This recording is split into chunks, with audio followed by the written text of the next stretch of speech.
आप सबके भीतर बैठे हुए परमात्मा को अत्यंत भक्तिपूर्वक अभेद भाव से नमस्कार नमस्कार नमस्कार। जय सच्चिदानंद।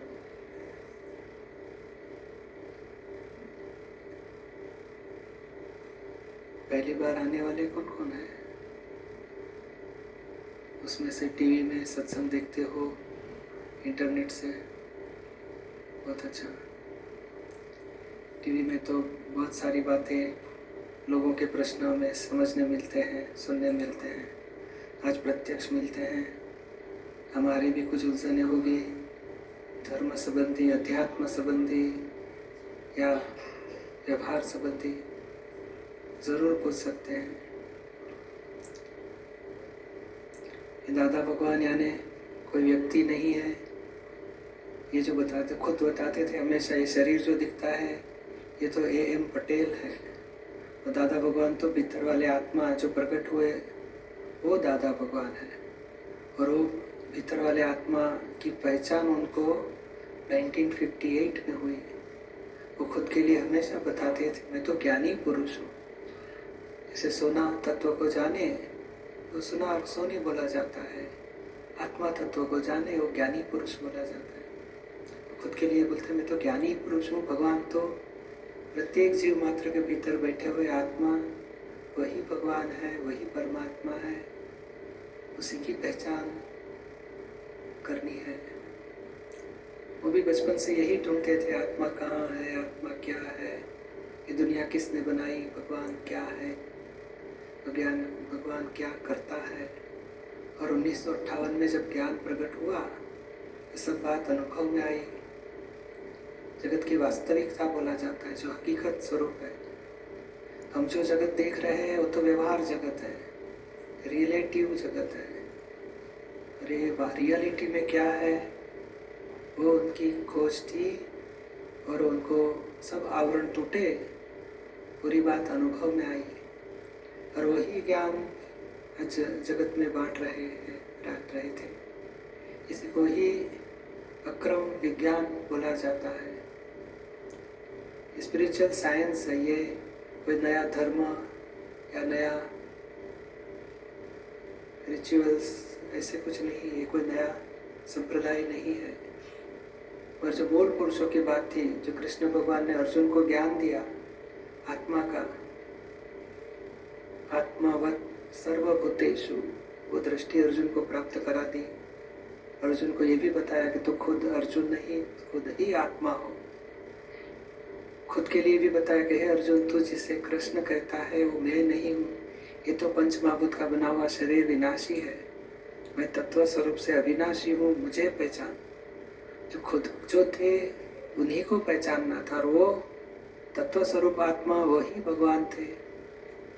और वो ज्ञान अर्जुन को प्राप्त कराया।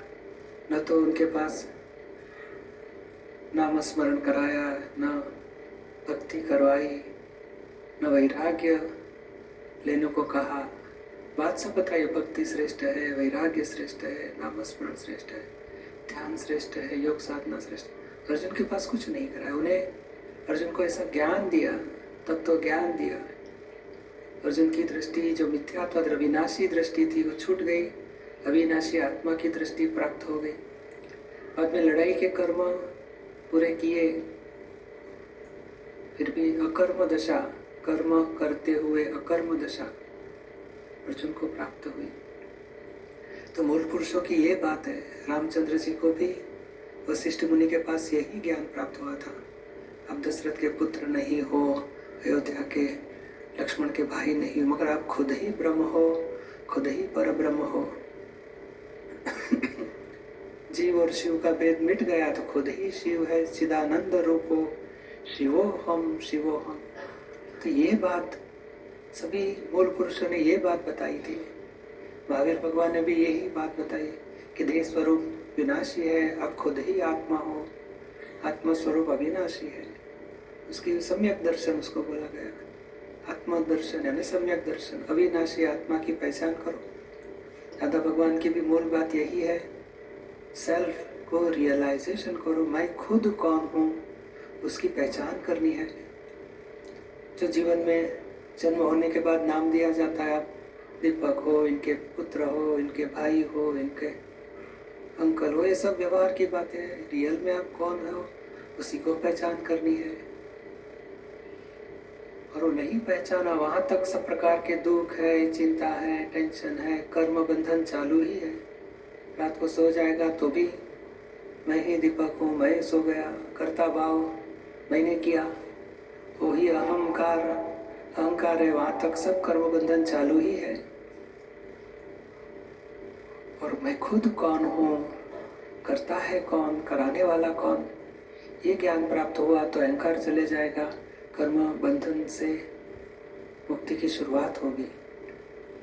कर्म के फल तो सभी को भुगतने पड़े, कृष्ण भगवान, महावीर भगवान, रामचंद्र जी भगवान, पर भीतर में उनको कर्म बंधन नहीं था।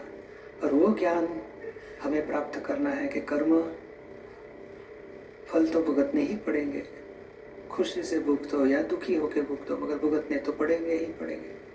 पर भीतर में नए कर्म न बने वो कैसे हो सकता है?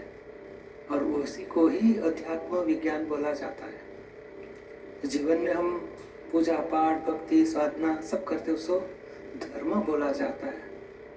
बुराइयों का त्याग करो, अच्छाइयों को ग्रहण करो, चोरी झूठ भ्रष्टाचार व्यभिचार अनाचार दुराचार सब छोड़ो, सेवा परोपकार दान भक्ति पूजा पाठ स्वाध्याय करो। और ये पुण्य बांधेंगे तो पुण्य का फल, शुभ कर्म बांधे तो उसका फल अच्छा आएगा। संसार में सुख शांति संपत्ति भुगतने ही पड़ेंगे, वापस जन्म तो लेना ही पड़ेगा। चक्कर से, संसार के जन्म जन्मांतर के चक्कर से छूटना नहीं हो पाएगा, क्योंकि पुण्य बांधा है तो फल वापस भुगतने के लिए आना पड़ेगा। तो धर्म यानी पुण्य बांधना है, अधर्म का त्याग करो, बुराइयां को त्याग करो, अशुभ का त्याग करो, शुभ को ग्रहण करो। शुभ और अशुभ वही संसार में कर्म बंधन की जंजाल तो चालू ही रहती है। शुभ और अशुभ दोनों से ऊपर आत्मज्ञान जब प्राप्त हो जाता है, इसी को ही अध्यात्म विज्ञान बोला जाता है। और आत्मज्ञान हुआ तो फिर कर्म बंधन स्टॉप हो जाते हैं। यानी ये कोई नया धर्म संप्रदाय नहीं, मगर यहाँ सेल्फ रियलाइजेशन प्राप्त करने का रास्ता है। वो खुद बताते थे मुझे मुक्ति का रास्ता मिल चुका है, वो भी आप प्राप्त कर लो। बाकी जो भी धर्म हम पालन करते हैं, जो भी गुरु है, जो भी भक्ति करते हैं, वो रहने देना है, उसे छोड़ना नहीं, मगर भीतर में खुद कौन हो उसकी पहचान प्राप्त कर लेनी है। और मान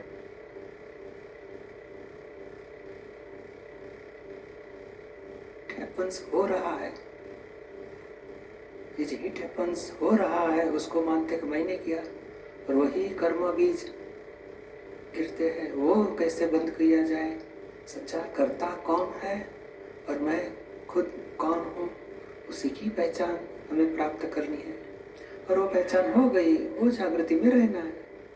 ये व्यवहार बंद नहीं कर सकेंगे, क्योंकि कर्म फल यानी डिस्चार्ज कर्म वो भुगतने ही पड़ेंगे। बुरे भाव से बांधे हुए कर्म बुरे भाव से भुगतने पड़ेंगे, अच्छे भाव से बांधे अच्छे भाव से भुगतने। सुख दुख के कर्म फल, पुण्य पाप के कर्म फल तो आके ही रहेंगे। तो कर्म फल भुगतने के टाइम अज्ञानता से मैंने किया, करना ही चाहिए, वही भाव से वापस बीज गिरते हैं। बुरे कर्म, बच्चे के ऊपर गुस्सा हो गया, फिर भी भीतर मानता है डांटते नहीं तो ये पढ़ते ही नहीं, तो डांटना तो पड़ेगा ही। तो ये क्रिया हो रही है, वो डिस्चार्ज कर्म है, भीतर करना ही चाहिए, वो भाव वहाँ बीज गिरता है। दान दिया, हाँ मेरे पास कम पैसे थे, ज़्यादा होते तो ज़्यादा देता था, भगवान का काम मेरे भाग्य कहाँ से। तो दान देने की क्रिया एक है, दान देने का भाव पॉजिटिव है तो पुण्य बनेगा। किसी को ऐसे भी भाव हो जाते हैं, फोकट के ज़्यादा ले गए, एक भी पैसा नहीं देना चाहिए इनको, तो देखो 5,000 दान दिया, फिर मन में हो जाते एक पैसे भी देने जैसा नहीं, तो वहाँ चार्ज है।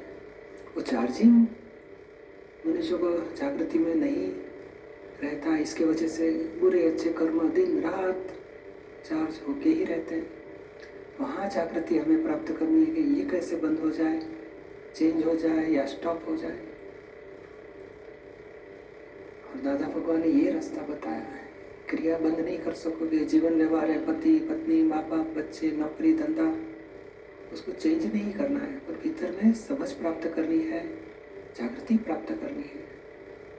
जो ज्ञानता से सब प्रकार के कर्म हम बांधते हैं, तो ज्ञान जागृति से कर्म बंधन का स्टॉप हो जाएगा। वो जागृति प्राप्त करनी है। इन्हें कोई जीवन में जो खाना पीना रहना उसको चेंज नहीं करता है, समझ चेंज करती है। सचमुच तो क्रमिक मार्ग किसको बोला जाता है? परिग्रह छोड़ते जाओ। परिग्रह जितना छूटा उतनी ममता छूटती है, उतना अहंकार कम होता है। ऐसे धीरे धीरे धीरे अहंकार, जैसे क्रोध, मान, लोभ, मोह सब निकाल करते करते अहंकार प्योर हुआ, तब आत्म साक्षात्कार पा सकते हो। फिर कभी कभार ऐसा रास्ता खुला है, इसको अक्रम मार्ग बोला जाता है। परिग्रह छोड़ना नहीं, अज्ञानता ही छोड़नी है। अज्ञान मान्यता छूट गई तो अहंकार छूट जाएगा। फिर संसार लड़ता नहीं है, भाई बच्चे, पति, माँ बाप, नौकरी धंधा लड़ता नहीं है, अज्ञानता लड़ती थी। अज्ञानता चली गई तो फिर यही संसार में रहते हुए भी तमाम दुखों से मुक्ति रहेगी, कर्मों से भी मुक्ति रहेगी। वो कैसे प्राप्त करना, इसके लिए ये आध्यात्मिक विज्ञान का सत्संग है। प्रश्नोत्तरी द्वारा सत्संग की बात हम पूछ भी सकते हैं, हमें समाधानी उत्तर भी प्राप्त हो सकेगा। मुख्य चीज यहाँ मैं खुद कौन हूँ उसी को ही पहचानना है।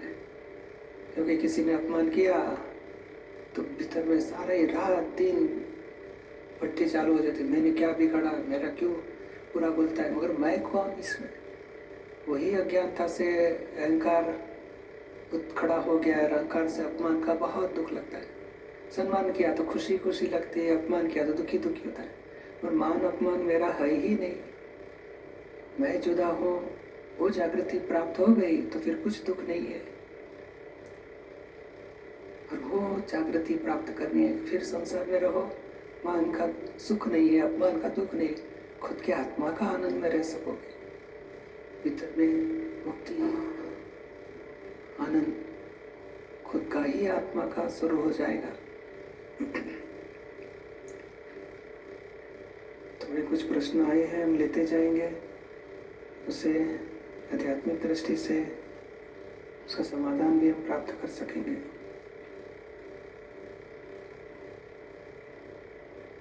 जगमोहन शर्मा अगलोड, बोलिए। मैं यहाँ करीब 16 वर्ष से हूँ और भारतीय समाज से पूरा जुड़ा हूँ। और जिस विचार से मुझे ये स्थान प्राप्त हुआ है, वो मेरे विचार से ऐसा है कि लोगों की दुआओं का असर है, मुझे न्यूजीलैंड में रहने को मिला। मगर इतने वर्ष से मैं ये देख रहा हूँ कि हमारी जो समाज के लोग हैं, विशेषकर भारतीय लोग, उनके बारे में एक बहुत दुख होता है कि जिस देश ने हमें इस स्वर्ग जैसी धरती पर रहने को दिया, उसके लिए कभी भी कुछ दिमाग में सोचते नहीं हैं। और जो चीज़ें यहाँ से खींच सकें, चाहे वो व्यापार के थ्रू हो, चाहे हेल्थ के थ्रू हो या धन के थ्रू हो, उसमें लगे रहते हैं। और एक दूसरे को ऊंची उम्र में भी, जब 70-75 के भी लोग हो गए, तो प्रभु से ये कभी विचार नहीं करते कि जिन लोगों ने आपको यहाँ आने को निमंत्रण दिया है और आपको संभाला है, उनके प्रति भी हमें कुछ करना चाहिए। उसके लिए मुझे कुछ मार्गदर्शन चाहिए आपसे। देखो ना, ये आपकी भावना हो गई थी, सत्संग शुरू हो गया, ऐसे साईं बाबा का मंदिर शुरू हो गया, यहाँ इकट्ठा होते हैं लोग, भक्ति करते हैं, यानी शुरुआत हो गई है। अपने लोगों ने यही शुरुआत की कि चलो, और एक भगवान नहीं, 2, 3, 4 सब प्रकार के, अम्बा माता जी है, कृष्ण भगवान है, शिव भगवान है, साईं बाबा है, तिरुपति बालाजी, सब प्रकार रखे हैं। सब लोगों को लगे हमारा ही भगवान का मंदिर है, चलो हम जाएंगे। धीरे धीरे एकता बढ़ती है, एक दूसरे के कॉन्टेक्ट बढ़ते हैं। और ये कुदरती हो ही रहा है। अमेरिका में या लंदन में भी यही होता है कि पहले शुरुआत में तो 70s 80s में तो पैसा पैसा फर्स्ट क्लास यहाँ से इंडिया भेजेंगे, हमारे सबको स्पॉन्सर करेंगे, लेके आते हैं। धीरे धीरे दूसरी पीढ़ी आ गई, उसमें भी पैसा कमा। अभी तीसरी पीढ़ी में लगा कि ये बच्चों भी संस्कार भूल जाएंगे, हमारे कुछ करना पड़ेगा। तो धीरे धीरे मंदिर चालू हुए, सब भगवान इकट्ठा बिठाते हैं, एवरी संडे सैटरडे ऐसे प्रोग्राम चालू कर दिया। इंडिया से भी संत महंत लोगों को बुलाते हैं, प्रवचन रखते हैं, शिविर करते हैं। ऐसे धीरे धीरे धीरे सत्संग का धर्म का माहौल बढ़ते जाता है।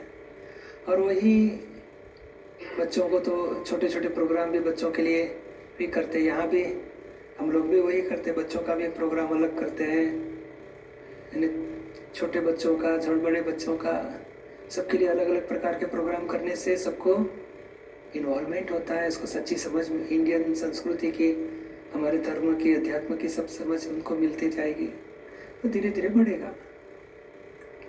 और हमारे तरफ से तो 2 उपाय है। एक तो भावना करो, अच्छे संजोग मिले, संत महंत मिले, और जो भी प्रयत्न छोटे मोटे करते हैं, ऐसी जगह होगी अच्छी, यहाँ कोई संत को बुलाएंगे, सबको प्रोग्राम को इन्फॉर्मेशन देने की, सब जितना आएंगे अच्छा लगेगा, तो दूसरों को भी मैसेज पहुंचते जाएंगे, दूसरे भी आते रहेंगे। पूज्य नीरू